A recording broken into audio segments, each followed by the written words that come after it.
All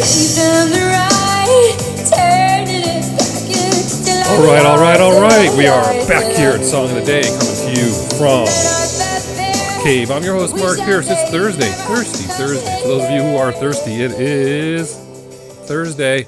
Hope you're enjoying this week here in the Cave. We've got new episodes Monday, Tuesday, Wednesday, and now Thursday. What? We're on a roll. But, just so you know, I'm away this weekend, so you won't see an episode again until hopefully next week. For sure, next week there'll be new episodes. Maybe not on Monday, but surely, don't call me Shirley, Tuesday-ish, Wednesday, Thursday, maybe even Octane Friday next week.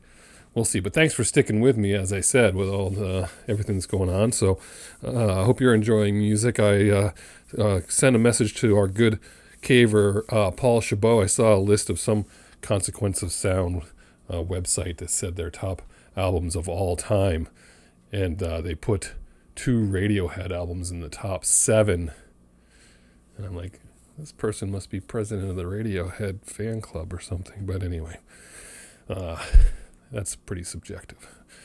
Number 1, well, anyway, we'll do that another time. So what are we talking about today? We're talking about January 15th, 2018.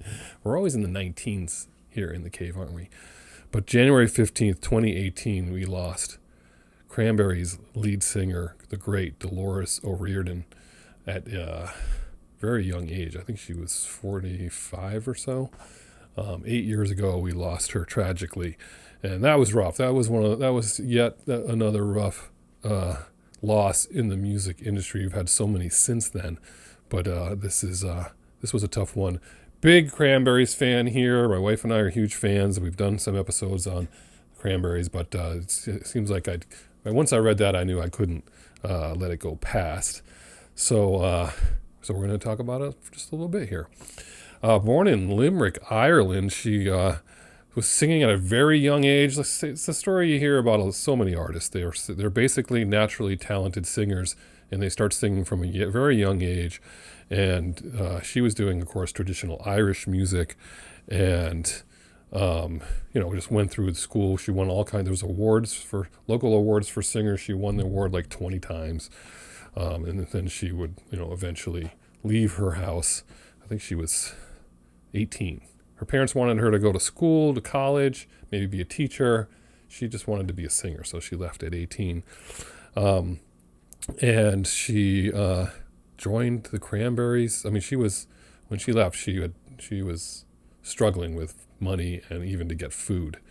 But someone that knew somebody knew her, and she joined the Cranberries in 1990 at age 19.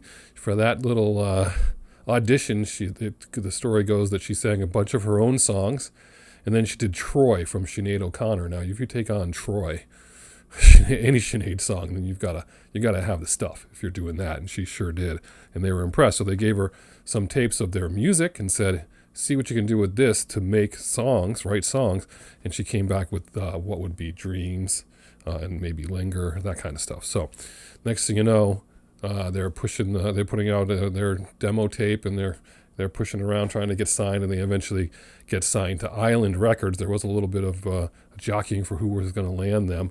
And then they put out their debut record. Why? Everyone else is doing it, so why can't we? And she wrote pretty much all the music and lyrics, or at least had a hand in all of that for the whole time that she was there. So she's very, very talented. That record would go to number 1 in the UK, number 1 in Ireland. Released March 1st, 1993. In June of 94, it became one of only 5 albums to ever hit number 1 anywhere more than a year after its release. It did not go to number 1 in the United States. I mean, in 93 and 94, we were fans, but we were right in the thick of grunge. But they still managed to go to number 18, impressively, 6 million copies sold. Huge fan of this record. This time, It's nostalgic for me. It's from just in that time of my life, grad school or going off to grad school. We listen to this record, Sarah and I, all the time, and it's perfect. It's a great record. You gotta love an album, a studio record that you can just play the whole thing and not have to skip any songs or you're not interested.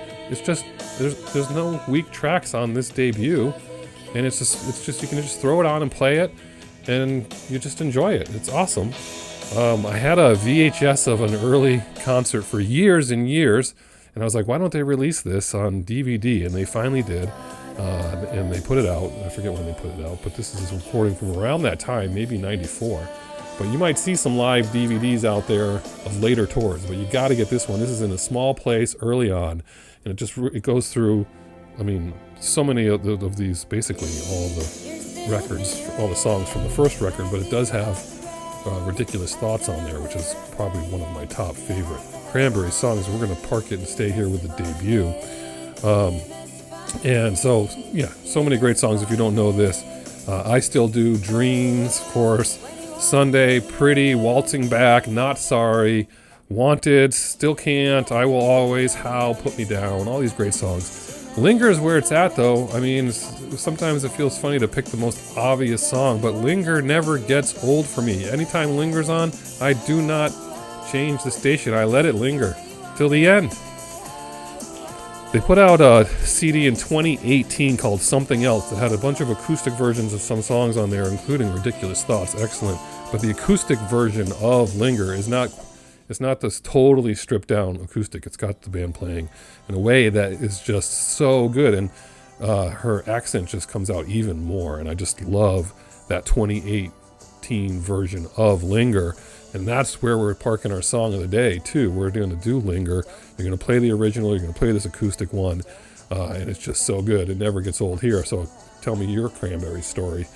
We saw them twice. We got to see them at Lilith Fair. And then we saw them again for that tour, the next tour after that. So we were lucky enough to see them play, and just gotta love the Cranberries. I mean, I don't know anyone that doesn't like Cranberries. If you don't, then don't comment. But if you have a Cranberries story or favorite song, post it below. Dolores, missed by so many people. What a great talent, and left us with some great music. So whatever you're doing today, it involves the Cranberries. If not, I hope it involves music in anyway. And as usual, catch you on the flip side.